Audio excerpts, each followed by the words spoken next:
하나님 아버지 감사드립니다. 이 세상 마지막 때에 저희를 불쌍히 여겨 주셔서 세상 많은 사람들 중에 먼저 구원해 주시고 주님의 교회 안에서 하나님의 말씀을 배우고 또 주님을 기쁘시게 하는 삶을 살 수 있는 삶의 기회를 주셔서 너무 감사를 드립니다. 우리에게 복음을 맡겨주시고 우리만 천국 오는 것이 아니라 아직 구원받지 않은 그 이뤄진 불쌍한 영혼들에게 주님의 복음을 담대히 전해서 같이 함께 오라고 이렇게 발걸음을 하루하루 또 늦추시고 기다리시는 하나님의 간절한 그 마음을 우리가 더욱더 헤아리고 이 짧은 시간 동안에 또한 우리가 살아있을 때 그리고 불쌍한 영혼들 살아있을 때 한 명이라도 더 전도해서 주님의 말씀을 듣고 거듭나는 그 역사가 이루어질 수 있도록 하고 또 주님을 기쁘시게 하는 삶을 살다가 주님 오실 때 정말로 기쁜 마음으로 주님을 만날 수 있도록 인도하여 주시옵소서. 우리에게 맡겨주신 사명이 무엇인지를 늘상 생각하고 살아갈 수 있도록 우리의 마음을 뜨겁게 말씀으로 다시 뜨겁게 해 주시옵소서. 오늘 주일을 맞이해서 태백교회 형제자매님들 한 자리에 모이게 해주셔서 감사합니다. 오늘 교제를 통해서 다음 주에 있는 대전도 집회를 준비하는 마음을 갖게 해주시고 또 영혼을 사랑하는 마음을 더욱더 불러일으켜 주시옵소서.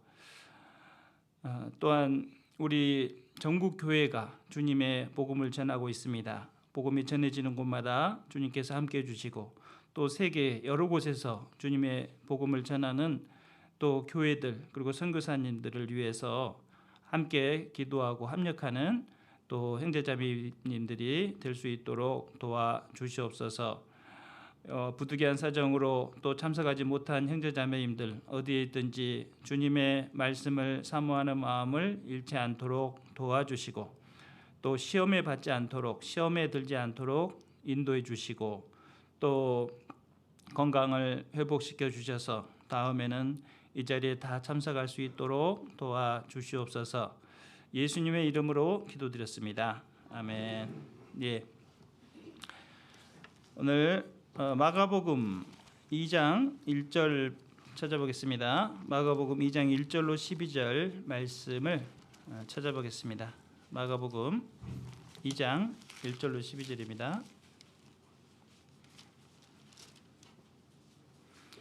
마가복음 2장 1절로 12절 말씀을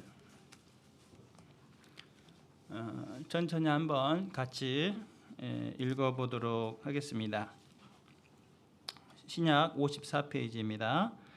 마가복음 2장 1절로 12절을 같이 읽어보겠습니다.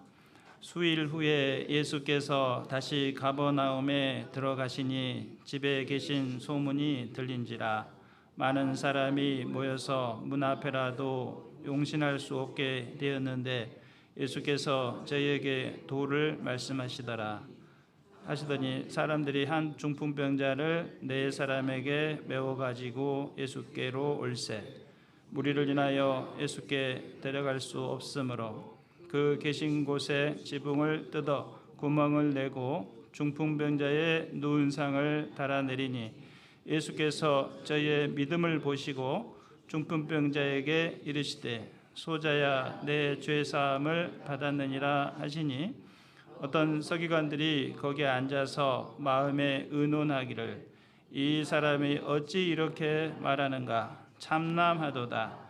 오직 하나님 한 분 외에는 누가 능히 죄를 사하겠느냐. 저희가 속으로 이렇게 의논하는 줄을 예수께서 곧 중심에 아시고 이르시되 어찌하여 이것을 마음에 의논하느냐. 중풍병자에게 내 죄 사함을 받았느니라 하는 말과 일어나 내 상을 가지고 걸어가라 하는 말이 어느 것이 쉽겠느냐.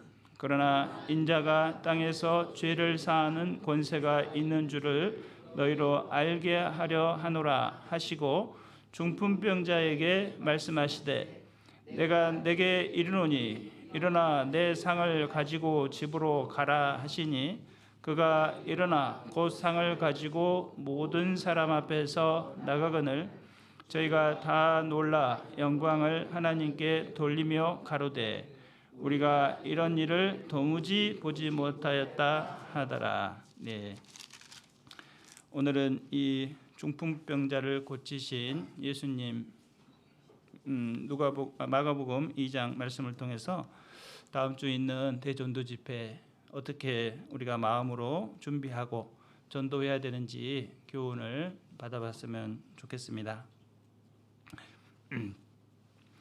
지난번에 제가 첫 번째 왔을 때는 로마서 12장 3절 말씀에서 우리가 구원받은 이후에 변화된 삶을 살아야 되지 않겠는가.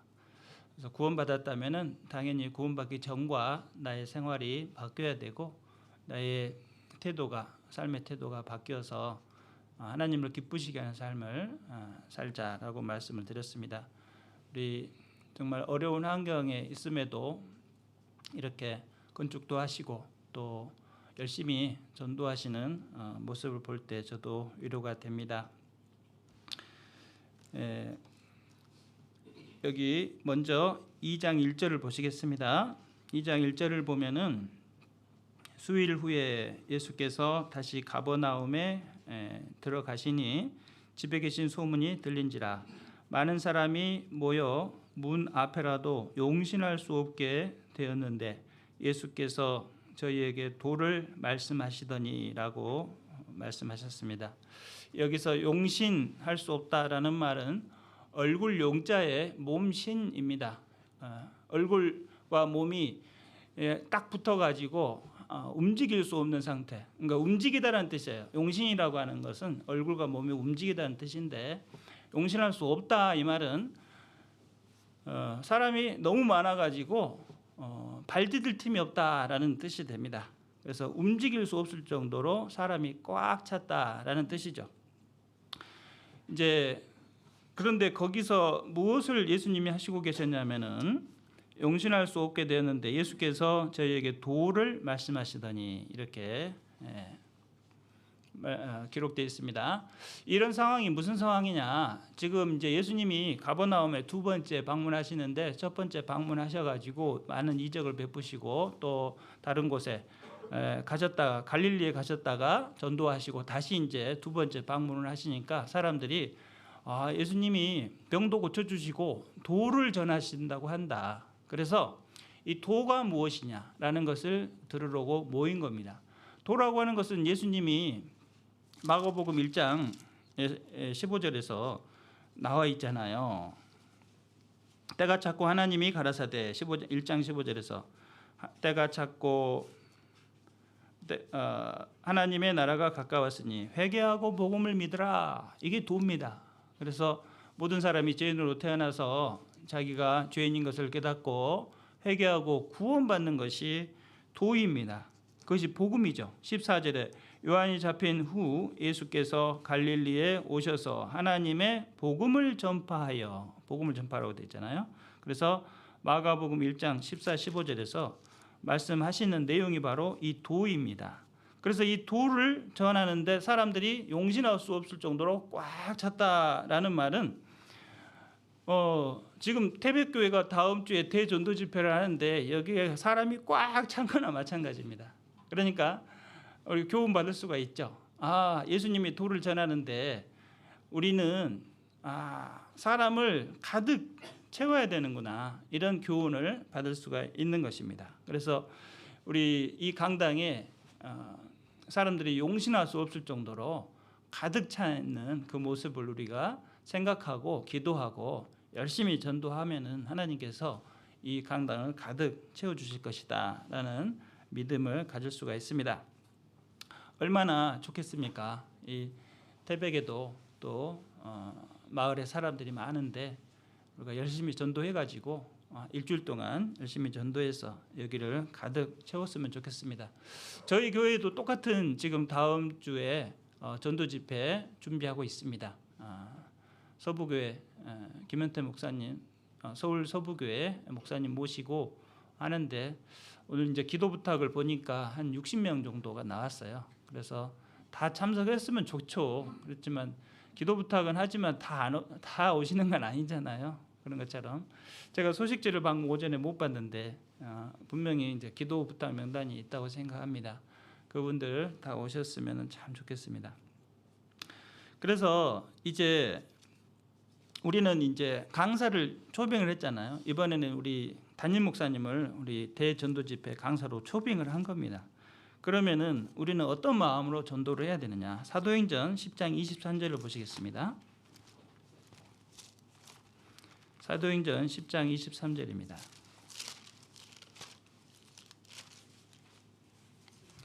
사도행전 10장 23절부터 25절.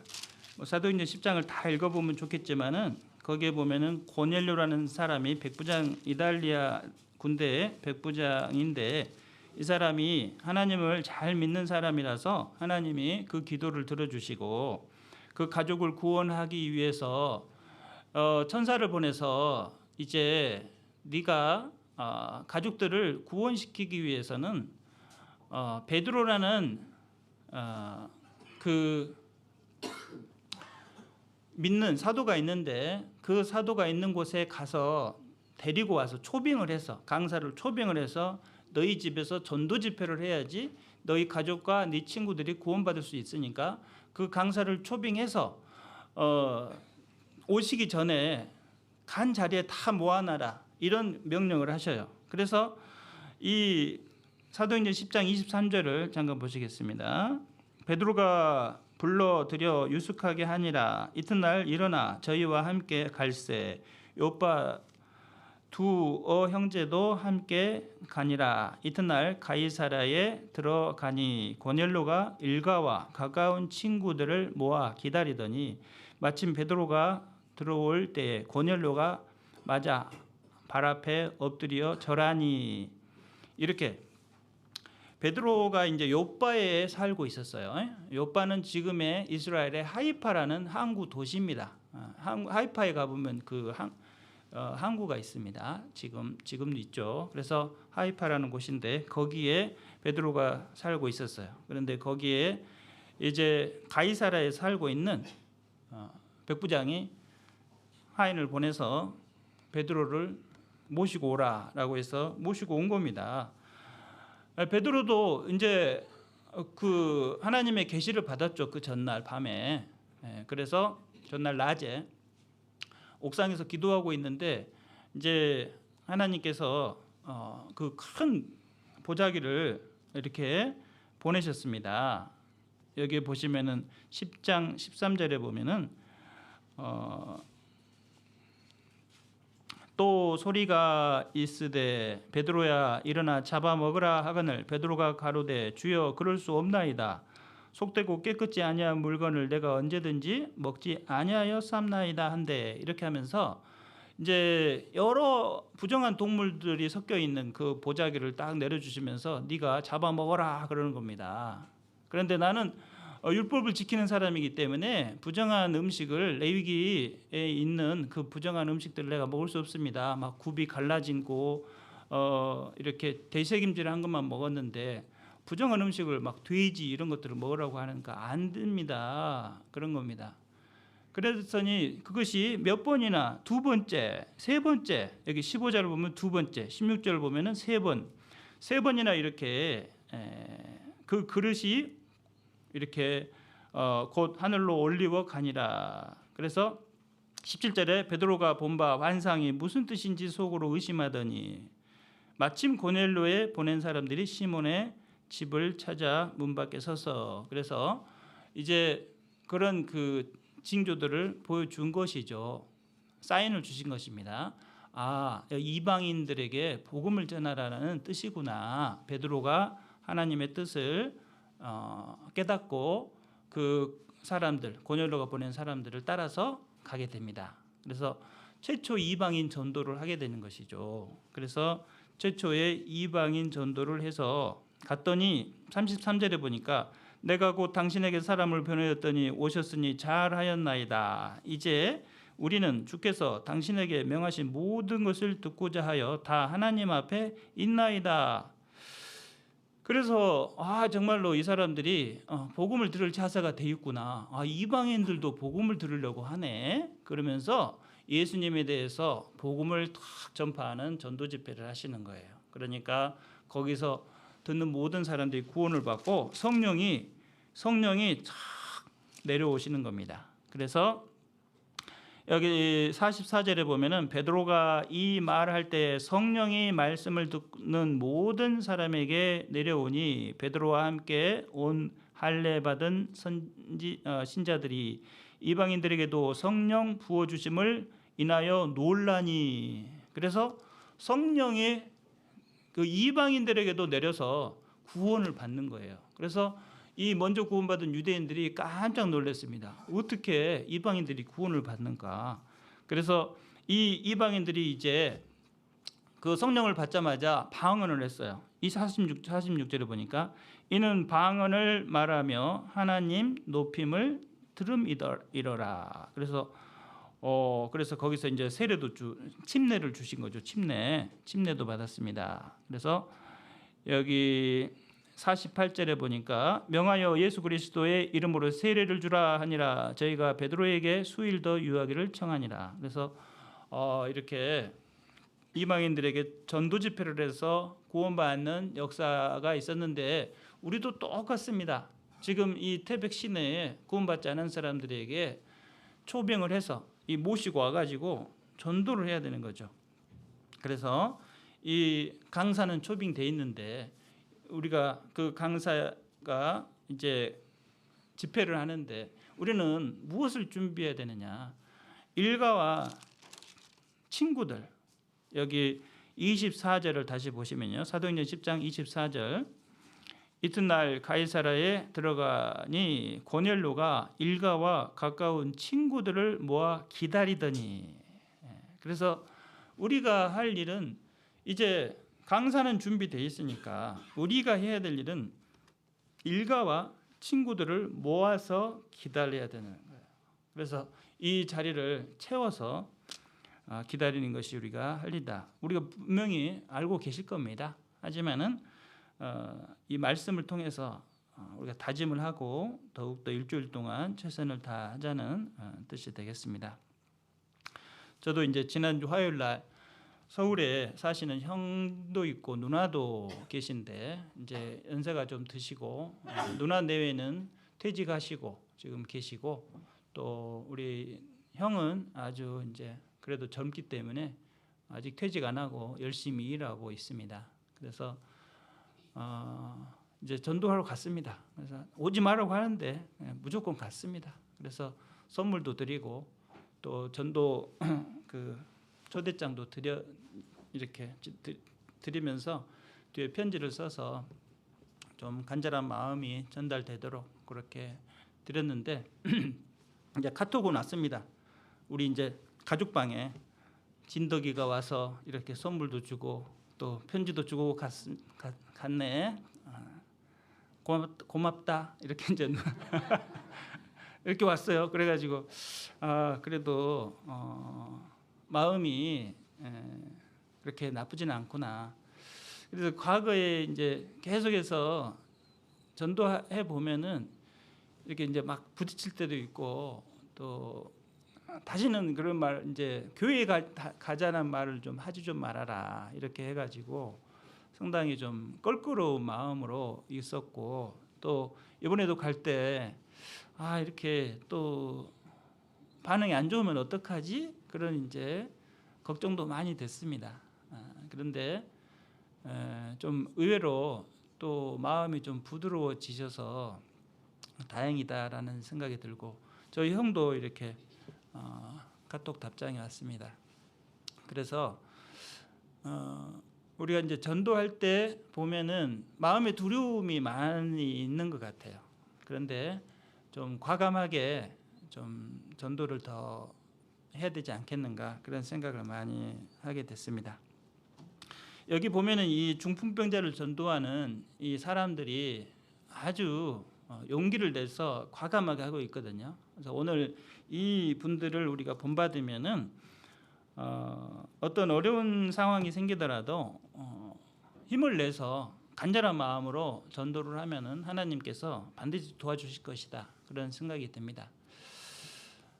그래서 이제 다음 주에 그 우리 누나와 형이 이제 오는 것은 또 다른 문제죠. 그래서 정말 오실 수 있어야 되잖아요. 그래서 오려면 어떻게 해야 될까? 기도를 많이 하고 있습니다. 실제로 참석할 수 있도록. 퇴직하면은 들으신다 해놓고 지금 안 오고 있거든요. 근데 한 번 오셔가지고 하루 듣고 허리 아프다고 그냥 가셔버렸어요. 그래가지고 하나님이 이제 제가 부산에 7년 있다가 지금 서울로 왔는데, 서울에 지금 누나와 형이 계시는데 이분들을 전도하라고 지금 저를 보내셨다고 생각합니다. 너무 감사하게 생각하고 이제 전도의 기회를 놓치지 말아야 되겠다는 생각을 하고 있습니다. 그래서 이 전도의 문제는 우리는 이건 필사적으로 해야 되고 살아있을 때 해야 되잖아요. 사람이 언제 어떻게 될지 모르기 때문에 전도의 기회는 그 전도 대상자도 살아있어야 되고 나도 살아있어야 되기 때문에 살아있을 때 해야 된다는 생각이 듭니다. 이게 이제 마가복음 2장 3절을 좀 보겠습니다. 자, 중풍병자라는 대상이 나옵니다. 사람들이 한 중풍병자를 네 사람에게 메워 가지고 예수께로 올세, 이렇게 말씀하셨는데, 중풍병자는 무엇냐? 뇌졸중 환자입니다. 뇌졸중은 무엇이냐면은 뇌세포, 그러니까 뇌세포가 죽는 걸 말하는 거예요. 그러니까 뇌세포가 왜 죽느냐? 뇌혈관이 막혀서 죽는 거예요. 그러니까 뇌혈관이 이제 그 약해져서 막혀서 죽는 거예요. 거기에 무슨 콜레스테롤이 낀다거나. 그래서 뇌혈관이 막히면은 이제 신경이 마비되겠죠. 그래서 뭐 오른쪽 뇌가 이제 막히면 왼쪽이 마비가 되고, 왼쪽 뇌가 막히면 오른쪽이 마비가 되고, 뭐 둘 다 막히면 이제 전체가 다 마비되는 거예요. 그래서 이 여기서 침상에 누워 있는 중풍병자는 이 거동을 할 수가 없는 아주 중증 환자입니다. 그래서 중환자죠. 근데 이 사람은 도저히 자기가 자기 발로 거기 예수님이 도를 전하신다고 하는데 나 가고 싶은데 갈 수가 없습니다. 저를 좀 데려가 주세요 하는 사람이에요.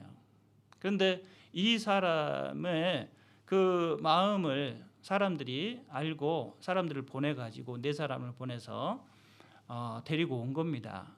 그러니까 이 환자, 중풍병 환자, 중환자, 이 사람은 도저히 자기 힘으로는 갈 수 없는 거예요. 그럼 이 사람은 누구를 의미하는 것이냐? 우리가 전도하고 있는 죽어가는 영혼들을 말하는 거예요.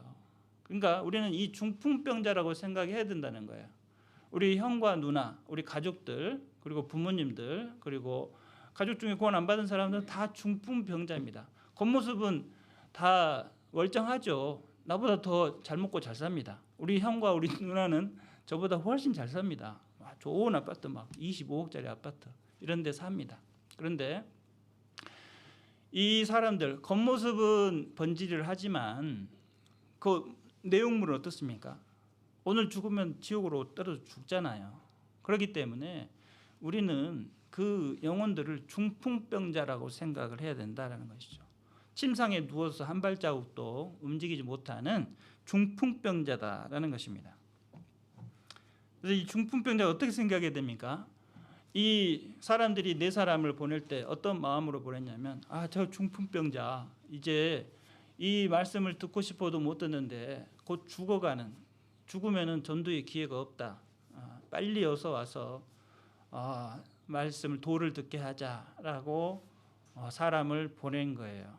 그래서 정말 간절한 마음으로 불쌍한 영혼을 위해서 보냈습니다. 누가복음 14장 보면은 이 왕이 임금이 아들 결혼 잔치를 하는데 사람들을 초빙했는데 막 초대장 받은 사람들이 다 안 오는 거예요. 그래서 이제 그 사람들 안 오면 놔둬라. 그리고 이제 바깥으로 나가서 누구를 데려오냐? 가난한 자, 병신들과 소경들, 저는 자들을 데려와라. 정말로 불쌍한 영혼들을 데려오라는 것입니다.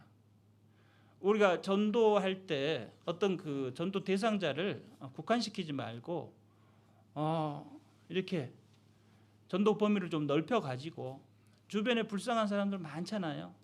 그분들 다 똑같은 영혼들입니다. 그분들에게도 복음을 전해서 이렇게 이 자리에 올 수 있도록 하라는 그런 교훈도 받을 수가 있습니다. 불쌍한 영혼들이 얼마나 많은지 모릅니다. 우리 가족들도 물론 중풍병자지만은 실제 우리 육신적으로 힘든 이 자리에 오고 싶지만은 오지 못하는 사람들, 오고 싶다는 생각도 못하죠. 지식이 없기 때문에. 그래서 자기 자신이 얼마나 비참한 인생을 살고 있는지 모르는 사람들에게 우리는 그 사람들을 불쌍히 여겨서 이 자리에 모셔야 되겠다는 그런 생각을 꼭 가져야 되겠습니다.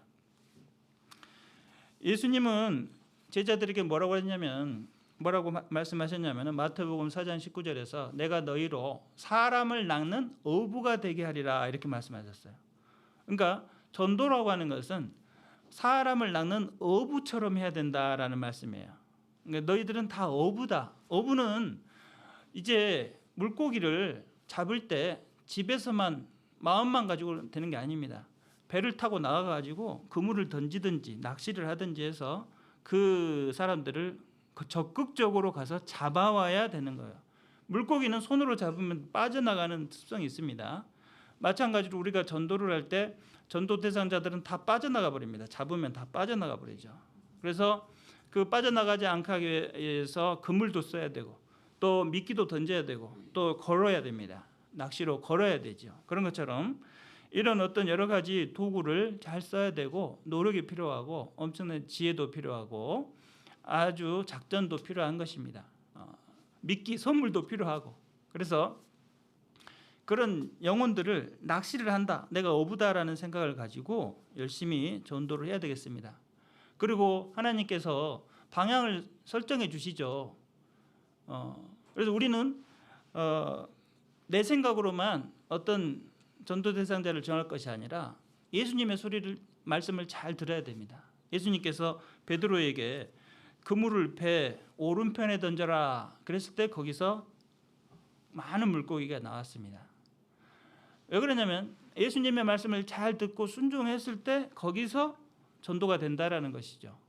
우리도 전도를 할 때 내가 먼저 내 생각으로 내 마음에 있는 사람들을 즉흥적으로 하고 있는지, 아니면은 간절한 기도를 통해서 예수님이 주시는 그 명단, 하나님께서 주시는 명단, 너는 이 사람을 전도해야 된다라고 하는 그 명단을 기도 중에 받아 가지고 그 방향을 정해서 가고 있는지, 아니면은 그냥 기존에 하던 대로 내가 생각하는 명단, 내가 전도하는 사람을 하고 있는지, 그것도 좀 생각을 해볼 필요가 있습니다. 그래서 나는 매번 같은 사람만 막 전도할 수가 있잖아요. 왜냐하면 깊은 기도를 하지 않고 해서 그럴 수가 있습니다. 하나님 앞에 전도를 내가 하고자 하는데 누구를 전도해야 될까요? 정말 하나님의 의지하는 마음으로, 내 마음대로 하는 것이 아니라 그 전도 대상자도 알려주시옵소서, 이런 마음으로 간절하게 기도한다면 하나님께서 그 명단을 주실 거예요. 그러면 그 명단을 받아 적어야 됩니다. 내 생각으로 쓰는 것이 아니라 받아 적어서 이 영혼 불쌍한 영혼 이를 위해서 기도하고 제가 주님의 명령대로 이 사람에게 가서 전하겠습니다. 내 육신적으로는 그 사람이 싫을 수도 있고 내 육신적으로는 힘들어할 수도 있고 내가 핑계를 댈 수도 있습니다. 그렇지만은 하나님은 사랑하라고 하셨고 그것이 명령이고 또 나의 사명이기 때문에 내가 육신적으로는 전도하기 싫더라도 그 사람에게 가야 되는 것이죠. 왜냐하면 내 뜻대로 전도하는 것이 아니라 하나님이 나에게 주신 방향으로 가야 되기 때문에. 베드로는 왼쪽에 그물을 던지고 싶었지만은 배 오른편에 던져라. 우리는 명령을 따라서 전도하는 것이지 내 마음대로 방향을 전해서는 안 된다라는 것이죠. 그러면 그 명령을 받았으면은 그대로 와보라 해야 된다는 거죠. 예수님도 그 제자들에게 부를 때 와보라 하셨고, 요한복음 1장에서 또 그 말씀을 들은 빌립이 가서 나다나엘에게 가서 와보라 했습니다. 그리고 마태복음 4장에서, 요한복음 4장에서 사마리아 여인도 그 사마리아 사람들에게 와보라 이렇게 외쳤습니다. 우리도 외치는 것이 필요해요. 외치는 것이. 로마서 10장 14절에서 전파하는 자가 없으면 어찌 전하리요 어찌 들으리요라고 말씀하셨습니다. 우린 전파하는 자가 돼야 되는데 너무 소극적으로 전도하면 안 되겠습니다. 디모데후서 4장 2절을 잠깐 찾아보겠습니다.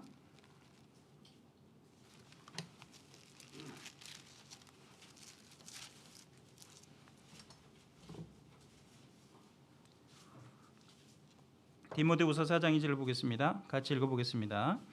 너는 말씀을 전파하라. 때를 얻든지 못 얻든지 항상 힘쓰라. 범사에 오래 참음과 가르침으로 경책하며 경계하며 권하라.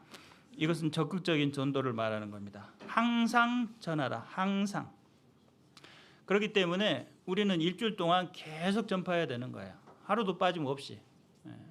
이것은 주님의 명령입니다. 내가 하고 싶다고 하고 하기 싫다고 해서 안 할 문제가 아니다라는 것이죠. 필수적인 것입니다.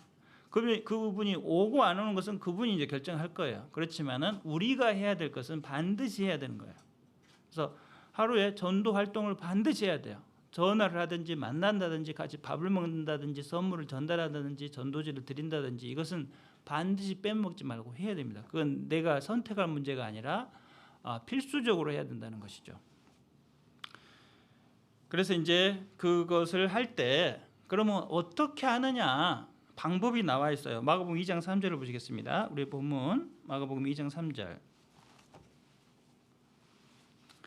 사람들이 한 중풍병자를 네 사람에게 메워 가지고 예수께로 올세라고 말씀하셨습니다. 사람들이라고 했습니다.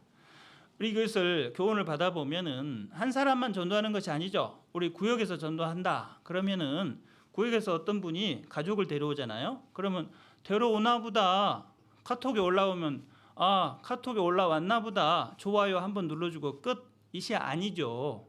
우리는 그렇게 하지 않습니다. 우리 교회는 우리 구역장님을 중심으로 해가지고 구역에서 전도하면은 탁 이렇게 일차가 돼가지고 여기서 보는 사람들입니다. 사람들이 뭐냐면 구역 식구들 전체를 말하는 거예요. 구역 식구가 그 사람을 통해서 전도하는 거예요. 제가 구역이 21구역인데 21구역 구역장님에게 제가 보고를 드리고 이렇게 우리 가족을 전도하겠습니다. 그러면 구역 전체가 이제 전도를 하는 거예요. 그래서 구역 전체가 나를 보내가지고 배진덕이를 보내서 배진덕의 형과 누나를 전도하는 것이 되는 것이죠.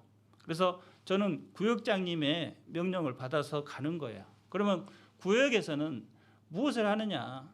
구역에서는 적극적으로 지원을 하죠. 그 전도에 대해서 기도를 하고 물질적으로 시간적으로 옆에서 도와줄 것이 무엇이 있느냐? 관심을 가지고 같이 합력해서 하는 것입니다.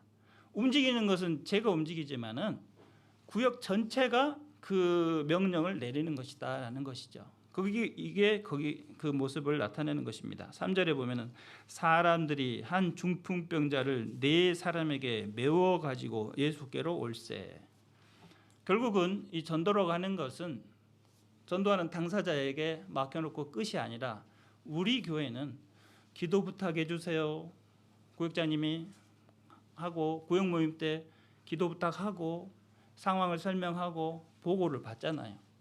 그러면 같이 기도해주고 어떻게 전도하라고 구역장님이 또 가이드도 해주시고 또 목사님께 여쭤보면 목사님이 말씀해 주시고 해서 그 방법대로 구역 전체가 또는 교회 전체가 그 사람을 두고 기도를 하는 모습 그대로 우리가 이 방식대로 하고 있잖아요. 그래서 구역 전체가 합력해서 합력하는 전도를 하고 있습니다. 소수만 전도하고 다른 사람을 손 놓는 그런 것이 아니잖아요. 그래서 같이 하고 꼭 대전도 집회는 이제 반드시 그렇게 해야 되고 또 평상시에도 누가 와서 교회 와서 이 비디오 집회를 한다 또는 상담을 받으신다 할 때 그 전도하시는 분 한 분만 오는 거 아니잖아요. 조장님도 같이 오시기 전에 카톡방에 기도 부탁도 하고 지금 누가 상담을 하십니다. 이렇게 띄우고 또 같이 조장님만 올 뿐만 아니라 다른 분들도 와가지고 같이 상담을 옆에서 도와주시고 이렇게 하실 것입니다. 그렇게 해서 우리는 합력하는 전도를 하고 있습니다. 합력하는 전도. 여기서 2장 3절에 사람들이 한 중풍병자를 4사람에게 메워가지고 4사람을 대표로 보낸 것이죠. 그런 마음으로 우리는 전도를 하고 있습니다. 마치 우리 교회의 모습을 보여주는 것이죠. 그리고 여기 이제 무리를 인하여라고 2장 4절에 보시면은 무리를 인하여 예수께 데려갈 수 없으므로 그 계신 곳에 지붕을 뜯어 무리를 인하여 지붕을 뜯어 구멍을 내고 이렇게 기록되어 있습니다. 이 상황이 기록되어 있는데 하나님은 이 간절한 사람에게 난관을 극복할 수 있는 지혜를 주신다라는 것을 알 수가 있어요. 간절한 사람 뚫어야 된다는 거죠. 길이 막혀 있으면 뚫어야 된다. 지금 여기 무리를 인하여 전도에 장애물이 생겼잖아요. 그래서 이제 뭐 용신할 수 없을 정도로 많이 오신 것은 좋죠. 그래서 그건 좋은 일이지만은 또 다른 면으로 생각했을 때 뒤에 있는 사람이 길이 막혀서 못 들어가잖아요. 정말 급한 사람이 앞에 가서 말씀을 드려야 되는데 우리가 새신자가 오면 앞에 이제 앉히잖아요. 그런 것처럼 잘 이렇게 말씀을 잘 들을 수 있도록 이렇게 좋은 환경을 만들어 주는 것이 필요합니다. 그런데 우리가 그분들을 모시고 올 때 무슨 난관이 생길 수가 있어요. 벽이 막히잖아요. 벽이 막힌다는 것이죠. 그러면은 우리는 어떤 분들을 전도할 때 난관이 생겼을 때 핑계하고 포기해 버릴 수가 있습니다. 포기하고 핑계 댈 수도 있어요. 그렇지만은 이 전도하는 이 4사람들은 전도를 할 때 지금 여기서 포기하지 않았다는 거예요. 간절함이 있는 거죠. 간절함. 구멍을 내고 하나님은 누구에게 그 난관을 극복하는 힘을 주시느냐? 간절한 사람에게 주신다는 거예요. 간절한 사람. 우리 지난번에 수요 말씀에서도 간절한 사람 눈을 띄워주셨잖아요. 예수님께서 소경 거지 바디메오 간절하게 외쳤기 때문에 고쳐주셨고 그 문둥병자들 간절하게 외쳤기 때문에 고쳐주셨습니다. 우리가 누가 간절하냐? 지금 여기서 이 포기하지 않는 사람들 그리고 그 영혼을 사랑하는 사람들이 간절한 마음으로 전도를 하고 있습니다. 그 사람들은 하나님을 앙망하는 사람들이죠. 이사야서 40장 31절에 보시면은 오직 여호와를 앙망하는 자는 새 힘을 얻으리니 이렇게 말씀하셨어요. 우리가 전도를 할 때 그냥 상황만 보느냐 아니면은 하나님을 앙망하느냐 이거에 따라서 새 힘을 얻을 수도 있고 못 얻을 수도 있는 겁니다. 그냥 이거 힘드네 안 되겠다 다음에 하자 이렇게 하는 사람이 있고 아니다 이번에 해야 된다. 근데 우리 힘으로 하는 것이 아니고 하나님께 앙망하는 사람에게 새 힘을 주신다라고 되어 있어요. 에레미야 33장 3절을 보시겠습니다.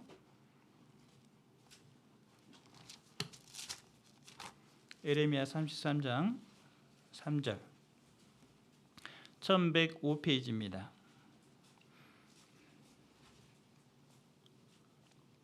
같이 읽어보겠습니다. 너는 내게 부르짖으라 내가 내게 응답하겠고 내가 알지 못하는 크고 비밀한 일을 내게 보이리라. 부르짖으라 내가 응답하겠고 나는 어떤 유형의 전도자인가 생각해 볼 필요가 있습니다. 내가 전도할 때 대전도 집회 전도하는데 이번에 안 온대 그러니까 포기하자 이렇게 넘어가는 사람이냐 아니면은 정말 끈질기게 물고 늘어지는 사람이냐 우리는 후자가 되어야 되는 것입니다. 간절하게 기도하고 부르짖는 사람에게 하나님은 응답을 주신다고 했기 때문에 내가 그 말씀을 믿고 끝까지 해야 된다는 것이죠. 그래서 어떤 장애물이 생기면 그것을 뚫고 나가야 된다는 것입니다. 그래서 뚫고 나갈 수 있도록 하나님 지혜를 주시고 힘도 주세요. 이렇게 간절하게 기도를 해야 되겠습니다. 이 사람들은 지붕 위로 올라가고 흙을 파내고 구멍을 뚫고 그 사람을 끝내 예수님 앞으로 달아내렸습니다. 우리도 이 앞자리에 그 세신자들을 딱 앉혀야 되죠. 간절하게 되면은 사람이 이 체면을 생각하지 않아요. 체면을 생각하지 않고 부끄러워하지 않고 내가 이 사람을 꼭 전도해야 된다라는 사명감을 가지고 아주 내 자존심을 내려놓고 딱 하는 겁니다. 이 사람들이 지붕에 올라가기가 쉽지가 않습니다. 쉽지가 않습니다. 그런데 포기하지 않고 지붕에 올라가고 막 흙 파내고 기와를 내렸다고 했습니다. 이게 여기 보시면은 기와를 내리고, 여기 본문에 마가복음 보시면은 지붕을 뜯어내고, 이 다른 그 마태복음 9장과 누가복음 5장에도 나와 있는데, 여기 2장 4절에 보면은 무리를 인하여 예수께 데려갈 수 없으므로 그 계신 곳에 지붕을 뜯어내고 구멍을 내고 이렇게 돼 있고, 다른 그 성경에 보면은 또 기와를 뜯어내고라고 표현이 되어 있습니다. 그래서 이게 쉽지가 않아요. 지붕을 뜯어낸다는 사실, 그 일은 엄청 힘든 겁니다. 그럼에도 불구하고 그것을 했다라는 거예요. 이 간절함이 그냥 나오는 것이 아닙니다. 우리 어머니들은 이 아이들이 아프면 당연히 이 아이들을 병원에 데려가서 낫게 한다든지 무슨 수를 씁니다. 반드시 이 아이를 사랑하기 때문에 이 살려야 된다는 그 생각이 당연히 들죠. 왜냐하면 그것은 모성애가 있기 때문에 그럽니다. 사랑하기 때문에 그렇죠. 사랑하면은 당연히 간절함이 당연히 생기는 거예요. 억지로 생기는 것이 아니라. 그런데 이제 전도할 때 내가 저 사람 별로 사랑하지 않는데 전도를 해야 된다. 이게 참 힘든 일이잖아요. 그래서 이거는 정말 그것은 사랑이 있어야 되는 것입니다. 그래서 정말로 불쌍히 여기는 마음, 이 마음을 가지고 해야 된다는 것이죠. 근데 그것은 정말 우리 가족들은 사랑하기 때문에 비교적 간절함이 빨리 생긴다고 봅니다. 그런데 우리 주변 사람들 있잖아요. 주변 사람들, 그 영혼들도 어떻게 보면은 하나님의 마음을 가지면은 다 사랑할 수가 있는 거예요. 불쌍하고 다 지금 주변에 하나님이 나한테 맡겨주신 영혼들인데 나중에 분명히 지옥에 떨어져서 막 슬피 울며 이를 갈고 있을 거잖아요. 금방 이 마지막 시대에. 그래서 예수님 오시면은 금방 그렇게 되기 때문에 그 불쌍한 사람들 내가 정말로 불쌍히 여기는 마음으로 전도하면은 하나님께서 간절함을 나에게 주신다라는 것이죠. 이제 사랑하지 않으면은, 간절함이 없으면은 핑계를 댑니다. 우리 전도할 때 이번에 이렇게 전도하려고 그랬는데 그 사람이 무슨 뭐 휴가를 가고 뭐 놀러 가버리고 뭐 여러 가지 이제 핑계거리는 많습니다. 그렇지만은 그것은 어디까지나 핑계에 불과해요. 근데 왜 그러면 핑계를 대느냐? 우리는 핑계대는 것이 속성이에요. 사람의 속성. 우리 이제 아담에게 물려받았잖아요. 핑계내는 습성을 아담에게 물려받았기 때문에 무슨 일이 틀어지면은 내 입장에서 다 핑계 없는 무덤이 없습니다. 그래서 결국은 핑계 대는데, 그것은 왜 핑계를 하게 되느냐? 결국은 내가 그 사람에 대해서 사랑이 부족하다는 증거예요. 그것이 바로 결국은 하나님은 불쌍히 여기는 영혼이고 우리가 사랑하라 이렇게 말씀하셨지만은 전도를 하려고 하는데 난관에 부딪혀서 못했다. 그랬을 때 우리는 핑계를 대는 사람이냐, 아니면은 정말로 그 사람에 대해서 내가 전도를 하지 못한 것에 대해서 회개를 하는 사람이냐, 둘로 나눠질 것입니다. 정말로 이분을 전도를 하라고 하나님이 나한테 맡겨주셨는데 내가 못한 것에 대해서 하나님에게 내가 최선을 다하지 못했습니다, 죄송합니다라는 마음으로 하나님께 기도하는 사람이 있을 것이고, 난 이러저러해서 상황이 안 돼서 못했습니다 라고 변명을 할 수도 있겠습니다. 근데 본질적인 부분을 들어가 보면은 나한테 사랑이 없는 것이죠. 사랑이. 그리스도의 사랑이 나를 강권하시고 계시지만은 나는 사랑이 부족해서 그 사람은 전도를 못한 것이죠. 결국은 하나님 앞에서 솔직하게 제 사랑이 부족합니다, 이렇게 말해야 되고, 사랑을 좀 결국은 사랑이 있어야 그 사람을 전도하게 되잖아요. 왜 나한테, 그러면 왜 나는 사랑이 부족할까?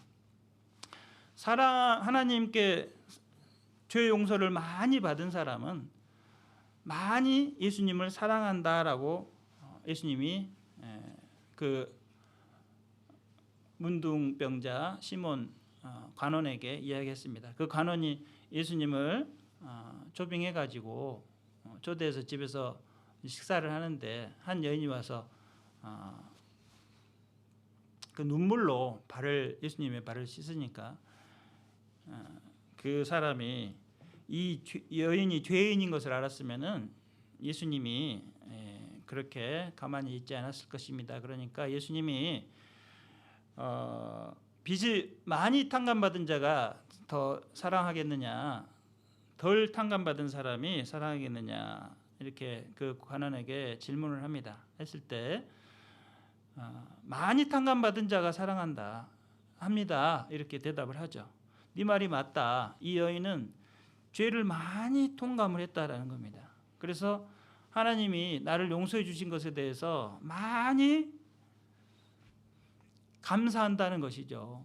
그렇기 때문에 그 감사하는 만큼 예수님을 사랑하고, 예수님을 사랑한 만큼 나는 다른 사람을 사랑할 수 있다는 거예요.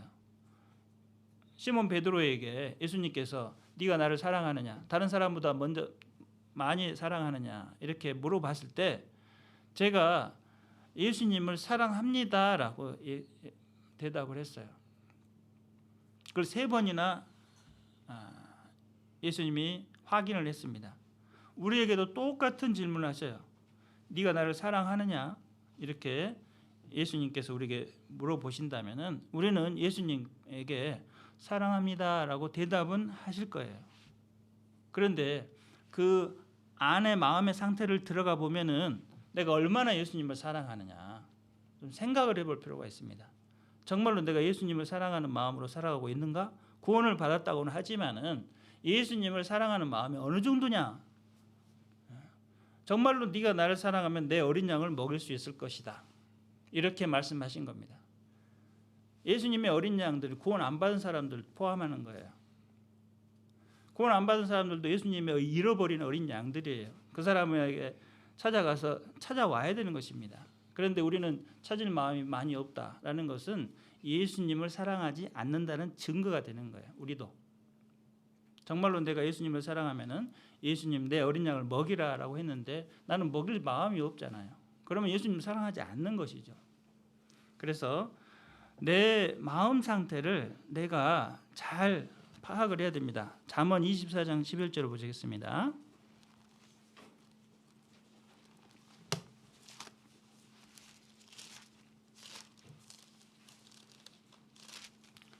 잠언 24장 11절 같이 읽어보겠습니다. 너는 사망으로 끌려가는 자를 건져주며 사륙을 당하게 된 자를 구원하지 아니치 말라. 여기서 이제 더 중요한 구절은 그 다음이죠. 12절도 같이 읽어보겠습니다. 내가 말하기를 나는 그것을 알지 못하였노라 할지라도 마음을 저울질하시는 이가 어찌 통찰하지 못하시겠으며 내 영혼을 지키시는 이가 어찌 알지 못하시겠느냐. 그가 각 사람의 행위대로 보응하시리라. 이 말씀을 읽어보면은 정말 늘상 우리 양심에 콕콕 찌르는 말씀이다라는 것을 알 수 있어요. 얼마나 우리가 말씀을 이 양심에 찔리는 말씀입니까? 우리가 전도 하라고 사망으로 끌려가는 자를 건져주며 사륙을 당하게 된 자를 구원하지 아니치 말라, 이렇게 반드시 구원하라라고 말씀하시는데 주변에 구원받지 않은 사람들이 이렇게 많은데 내가 말하기를 나는 그것을 알지 못하노라, 저 몰랐습니다 라고 하나님에게 핑계대고 있는데 핑계대지 마라라는 것입니다. 그래서 마음을 저울질하시는 내 마음을 다 저울질하시는 다 아시는 하나님께서 어찌 통찰하지 못하시겠으며 우리 마음 상태를 다 안다 이 말이에요. 사랑한다고 하면서 네가 나를 사랑한다고 하면서 사랑하는 마음이 없구나 다 아신다 말씀이죠. 내 영혼을 지키시는 이가 어찌 알지 못하시겠느냐. 그가 각 사람의 행위대로 보응하시느니라.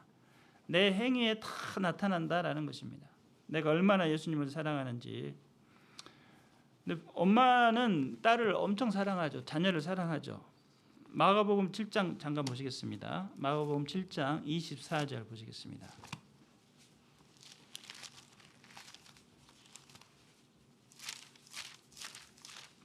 그런데 그 간절함이 얼마나 간절하냐. 예수님이 칭찬을 해주신 엄마가 있습니다. 수로보니게 여인인데요. 마가복음 7장 24절입니다. 여기 제가 빨리 좀 읽겠습니다. 예수께서 일어나서 거기를 떠나 두로 지경으로 가서 한 집에 들어가 아무도 모르게 하시려 하나 숨길 수 없더라. 이에 더러운 귀신 들린 어린 딸을 둔 한 여자가 예수의 소문을 듣고 곧 와서 그 발 아래 엎드리니 그 여자는 헬라인이요 수로보니게 족속이라. 자기 딸에게서 귀신을 쫓아주시기를 간구하거늘 예수께서 이르시되 자녀로 먼저 배불리 먹게 할지니 자녀의 떡을 취하여 개들에게 던짐이 마땅치 아니하니라. 여자가 대답하여 가로되 주여 올소이다마는 상 아래 개들도 아이들이 먹던 부스러기를 먹나이다. 예수께서 가라사대 이 말을 하였으니 돌아가라 귀신이 내 딸에게서 나갔느니라 하심에 여자가 집에 돌아가 본즉 아이가 침상에 누웠고 귀신이 나갔더라. 그리고 마태복음 15장 28절을 잠깐 찾아보겠습니다. 마태복음 그 앞에 마태복음 15장 28절 제가 읽겠습니다. 이에 예수께서 대답하여 가라사대 여자야 내 믿음이 크도다. 내 소원대로 되리라 하시니 그 시로부터 그의 딸이 나으니라. 똑같은 그 사건이 마태복음 15장에도 기록이 되어 있습니다. 이게 두 군데 기록되어 있는데 칭찬을 하시잖아요. 어머니가 딸을 사랑하는 마음은 너무나도 자연스러운 것이긴 하지만은 이렇게 면박을 당하면서도 개 취급을 당하면서도 이 이방이라는 이유로 사람 취급도 못 받았죠. 유대인에게는. 그러지만은 그럼에도 불구하고 자존심을 누르고 자신을 딸을 위해서 간절하게 부탁하는 모습을 보고 예수님께서 칭찬을 하시는 거예요. 그러면 우리는 무슨 교훈을 받을 수 있느냐? 우리 가족을 전도할 때도 마찬가지고 우리 친구들을 전도할 때 얼마나 내가 간절한 마음으로 예수님께 매달려 본 적이 있느냐라는 것이죠. 예수님께 우리는 우리 믿음에 대해서 칭찬을 받은 적이 있는가? 저부터도 그렇게 못하는 경우도 많습니다. 그래서 저도 이 부분을 읽게 되면은 너무나 부끄럽고 그런 부분이 있습니다. 정말로 간절하게 전도를 했다면은 이렇게 구원받은 지 20년, 30년이 돼 가는데 우리 부모님들은 구원받았다고 하시는데 이제 동생은 전도했지만은 우리 이제 형과 누나가 있습니다. 가족 중에도 이렇게 구원 안 받은 사람들이 있다는 것은 너무나도 하나님 앞에 부끄러운 일이고 또 이런 슬픈 일이다라고 생각을 합니다. 그래서 이 여자처럼 아직 못했다는 거죠. 저도. 그래서 정말로 하나님 앞에 내가 얼마나 더 무릎을 꿇고 해야 되는가라는 것을 알 수가 있습니다. 그래서 저도 좀 이런 마음을 좀 가졌으면 좋은데 아직 이 정도는 못 왔다는 것에 대해서 저도 하나님 앞에 정말로 회개를 해야 하고 있습니다. 그래서 우리는 왜 그렇게 못했느냐? 누가복음 11장 12절에 답은 나와 있습니다. 누가복음 11장 12절. 하나님은 다 준비가 돼 있으셔요. 실제로는 누구 때문에 그러면 가족이 전도를 못 하고 있느냐? 나 때문에 그런 거죠. 나 때문에, 저 때문에 그렇습니다. 누가복음 11장 12절 같이 보겠습니다. 알을 달라 하면 전가를 주겠느냐? 너희가 악할지라도 좋은 것을 자식에게 줄 알거든 하물며 너희 천부께서 구하는 자에게 성령을 주시지 않겠느냐 하시니라. 결국은 하나님은 좋은 것을 줄 준비가 다 돼 계시지만은 내가 하나님께 그 정도로 간절하게 구하지 않았기 때문에 못 받은 것이다라는 거예요. 여기 보면 9절에 보면은 내가 또 너희에게 이르노니 구하라 그러면 너희에게 주실 것이요 찾으라 그러면 찾을 것이요 문을 두드리라 그러면 너희에게 열릴 것이니라고 반드시 말씀을 하셨어요. 그것에 대한 비유로 밑에 알을 달라 하는데 전가를 주겠느냐. 하나님은 정말로 좋은 곳으로 지금 준비하시고 계신데 내가 제대로 구하지 않았기 때문에 못 받은 것이다. 결국은 내 탓이다라는 것입니다. 그래서 정말로 간절하게 전도해서 가족이 다 구원받으신 분도 계시잖아요. 그분들은 잘하신 거죠. 그렇게 못했기 때문에 안 되는 거죠. 그래서 그런 마음으로 전도를 더 해야 되겠습니다. 간절한 마음으로 해야 되겠습니다. 예수님은 구원 안 받은 사람들 보시고 어떤 마음을 가지셨을까? 마태복음 9장 36절을 보시겠습니다. 마태복음 9장 36절.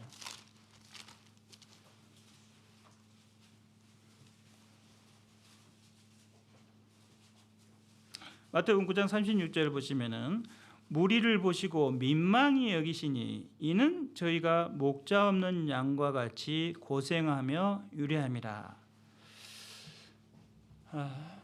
이제 결국은 이제 전도라고 하는 것은 우리가 이제 전도를 하지만 그 사람이 오는 것은 그 사람 자유의지죠. 그걸 맡겨야 되는 거죠. 그건 우리가 어떻게 할 수가 없는 거예요. 예수님도 민망히 여기시긴 하셨어요. 민망히 여기신다는 말은 뭐죠? 불쌍히 여긴다라는 말입니다. 그래서 헬라어로 창자가 뒤틀렸다 이 말이에요. 그래서 엄청난 괴로움을 느끼신 것입니다. 왜냐하면 이 복음을 전하시는 그 하나님의 아들이 오셨음에도 불구하고 지옥이 떨어지는 사람들이 너무 많거든요. 근데 그 사람들을 어떻게 할 수가 없는 겁니다. 예수님도 어떻게 할 수가 없어요. 복음을 전했는데 안 믿으면 이제 안 되는 거죠. 그렇지만은 그 민망히 여기는 마음은 예수님이 간절한 마음이 창자가 뒤틀리는 마음이 있었다라는 것이죠. 우리는 그 마음은 가지고 있어야 된다. 그 마음을 가지고 있어야 된다는 것입니다. 그 마음을 본받아서 나는 정말로 창자가 내가 뒤틀리고 있느냐 이거예요.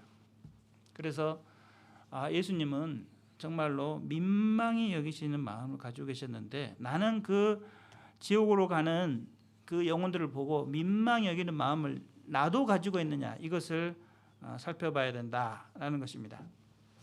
자, 이제 여기 마가복음 본문 2장 5절로 넘어오겠습니다. 2장 5절을 보면은 예수께서 저희의 믿음을 보시고 중풍병자에게 이르시되 소자야 내 죄 사함을 받았느니라 하시니 이렇게 기록이 되어 있습니다. 그래서 예수님이 지금 누구의 믿음을 보시고 중풍병자를 구원해 주셨느냐 이것도 중요하죠. 교훈을 받아야 됩니다. 여기 보면은 저희의 믿음을 보시고 전도하는 우리의 믿음을 보시고 우리가 전도하는 사람을 구원해 시켜 주신다 이 말씀이에요. 그러면은 누구의 믿음이 중요하냐? 전도하는 사람의 믿음이 중요하다라는 것을 알 수가 있습니다. 아브라함의 조카 롯을 소돔에서 하나님이 구원하실 때 누구의 믿음을 보셨을까요? 누구의 믿음? 창세기 19장 29절을 잠깐 보겠습니다. 창세기 19장 29절을 창세기 19장 29절을 제가 읽겠습니다. 하나님이 들의 성들을 멸하실 때 곧 롯에 거하는 성을 엎으실 때에 아브라함을 생각하사 롯을 그 엎으시는 중에서 내어 보내셨더라 이렇게 기록이 되어 있습니다. 그러면 롯을 구하는데 누구를 생각하셨느냐? 아브라함을 생각하셨다는 거예요. 제가 구원받을 때도 누구의 믿음을 보시고 저를 구원해 주셨느냐? 저를 전도하는 제 친구, 그리고 거기 그 구역에서 저를 위해서 기도를 한 그 사람들을 보시고 하나님이 저를 구원해 주셨다는 것이 되는 것이죠. 마찬가지로 우리가 다른 사람을 전도할 때 그 사람 전도하고 있는 사람들의 믿음을 보시고 그 사람을 구원해 주신다라는 것을 알 수가 있습니다. 그러니까 누가 중요합니까? 내가 그 사람을 전도하는 나의 믿음과 마음이 너무나도 중요하다라는 것을 알 수가 있죠. 아브라함이 믿음을 보시고 롯을 구하셨습니다. 그리고 죄의 사함을 받았느니라. 이게 다시 본문으로 옵니다. 마가복음 2장 5절을 보시면 중풍병자 이르시되 소자야 내 죄의 사함을 받았느니라. 지금 중풍병자를 데리고 왔는데 중풍병은 안 고쳐주시고 죄의 사함을 받았느니라 그런 거예요. 좀 이상하죠? 이거 병 고치러 왔는데 왜 죄의 사함을 해주시지?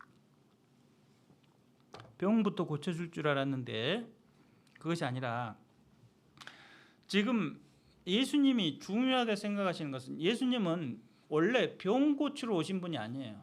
우리가 병을 고쳐놓으면은 그 병을 아무리 암덩어리를 고쳐줘도 완치가 돼도 그 사람이 언젠가는 다시 죽어요. 그렇기 때문에 병 고치는 것은 그 사람을 영원히 살게 하지 못하는 것입니다.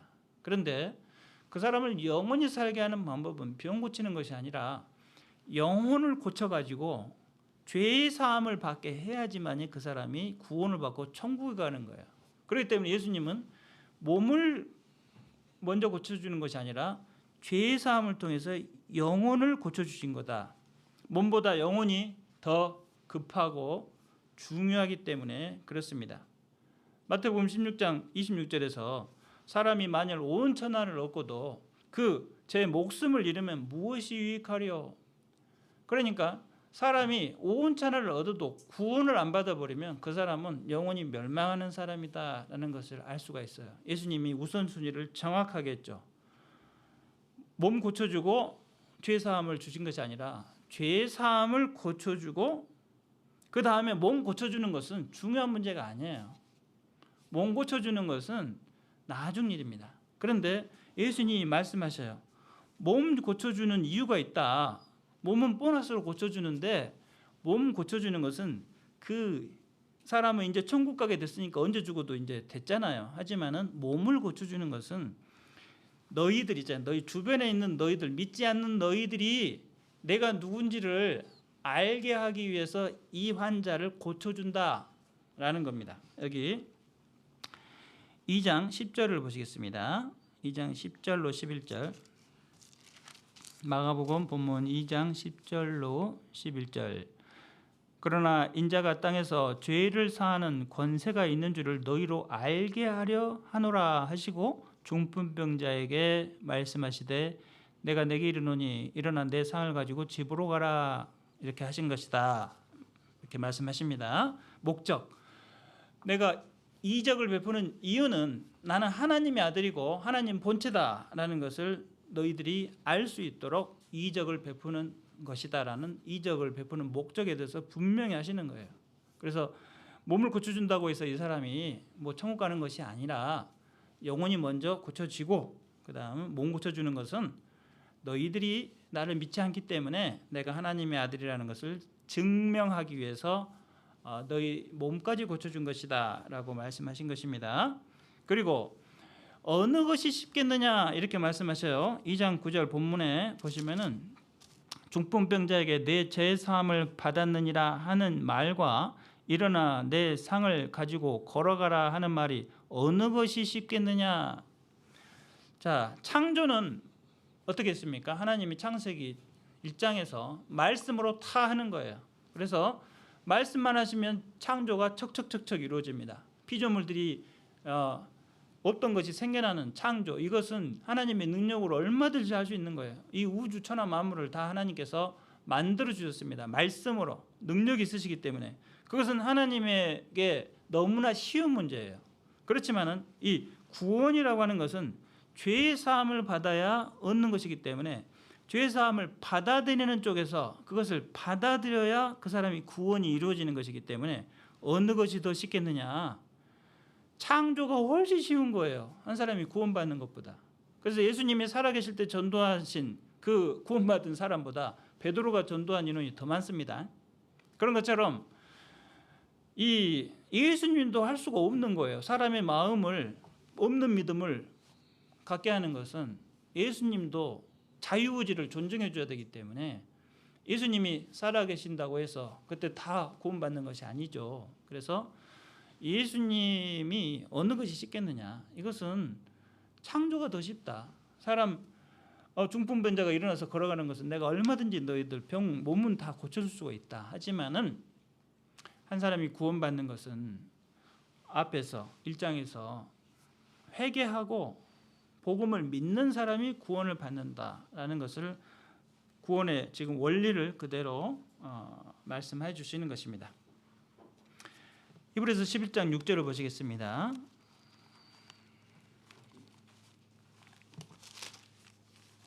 히브리서 11장 6절 같이 읽어보겠습니다.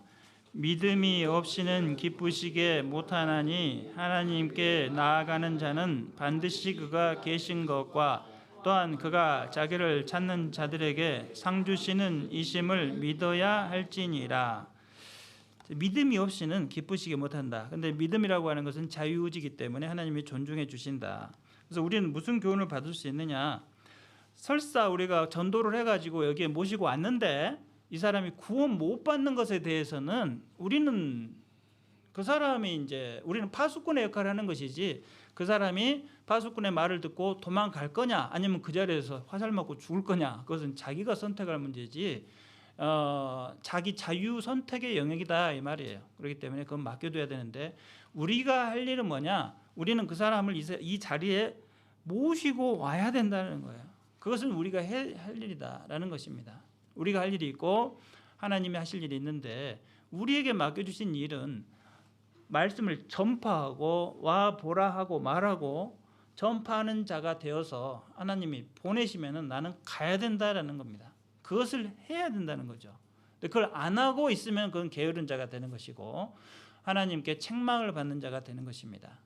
그래서 우리는 이 본문 말씀을 통해서 다음 주 대전도 집회가 있는데 이 전도를 내가 소홀히 한 부분이 있다면 반드시 그 부분을 회개를 하고 나의 전도하는 그 마음을 고쳐야 되고 또 나의 전도 방식을 고쳐야 되고 또 나의 전도 영역도 수정을 해야 되는 것입니다. 가족을 전도한다고 해서 가족만 전도하느라고 다른 영혼들을 소홀히 한다든지 그러면 안 되죠. 다 똑같은 영혼들이기 때문에 다 사랑하는 마음으로 다 전도를 해야 된다는 것입니다. 그래서 이 집회에 용신할 수 없을 정도로 사람들이 가득 차고 또 우리는 이 용신할 수 없다고 해서 사람이 못 들어오게 하진 않잖아요. 그래서 길을 다 이렇게 열어주시고 새신자가 오시면 앞에 앉도록 이렇게 잘 안내를 해주시고 말씀을 잘 들을 수 있도록 해야 되겠습니다. 지금 이란 전쟁, 이란이 물러날까요? 안 물러날까요? 안 물러나겠죠. 성경에는 마지막 시대 전쟁이 이란과 소련이 같이 합력해서 한다라고 성경에 기록되어 있기 때문에 이란은 물러나지가 않죠. 그래서 우리 이제 성경을 통해서 그런 것들을 좀 알 수가 있는 것입니다. 이 세상이 지금 막바지에 와 있습니다. 분명하게 하나님께서 알려주시고 계십니다. 그런 것은 우리가 전도할 수 있는 시간도 많지 않다라는 것을 우리에게 말씀하신 것이기 때문에 더욱더 내가 더 움직여야 된다는 것이죠. 움직여야 된다는 것입니다. 그래서 부지런히 일주일 동안 전도해야 되겠습니다. 저도 돌아가서 어떻게 하면 또 한 분을 더 데리고 올까? 꼭 우리 가족뿐만 아니라 또 친구들도 있습니다. 그래서 친구들도 전도를 더 해가지고 대전도 집회에 모시고 오도록 하겠습니다. 같이 기도하겠습니다. 하나님 아버지 감사드립니다. 우리만 구원받고 천국 가는 것이 아니라 하나님께서 불쌍히 여기시는 그 잃어진 어린 양들이 너무나도 많습니다. 예수님께서 나를 사랑하느냐 이렇게 물어보시고 또 나를 사랑한다면 내 어린 양을 먹이라라고 분명히 말씀하셨습니다. 그런데 내가 그 일을 소홀히 하고 내가 가만히 앉아서 핑계만 대고 있다면 하나님 앞에 가서 분명하게 책망을 받을 것을 제 양심이 알고 있습니다. 그러지 않기 위해서 이 나머지 전도 집회 준비 전도하는 기간 동안에 내가 전도하지 못한 분들이 누구인지를 하나님께 여쭤보고 그 영혼들의 그 명단을 받아서 명령을 받아서 전파하는 자가 돼서 순종하는 마음으로 내 발걸음을 내디딜 수 있도록 저희에게 용기도 주시고 지혜도 허락하여 주시옵소서. 다음 주에 말씀을 전파하시는 우리 담임 목사님 그 입술에도 힘을 주시고 지혜를 주셔서 담대히 주님의 복음을 전파하게 해주시고 여기에 참석하는 모든 영혼들이 모두 다 구원함을 받는 역사가 나타날 수 있도록 도와주시옵소서. 태백교회 모든 형제 자매님들이 한마음으로 합력해서 선을 이루는 대전도 집회가 될 수 있도록 도와주시옵소서. 예수님의 이름으로 기도드렸습니다. 아멘.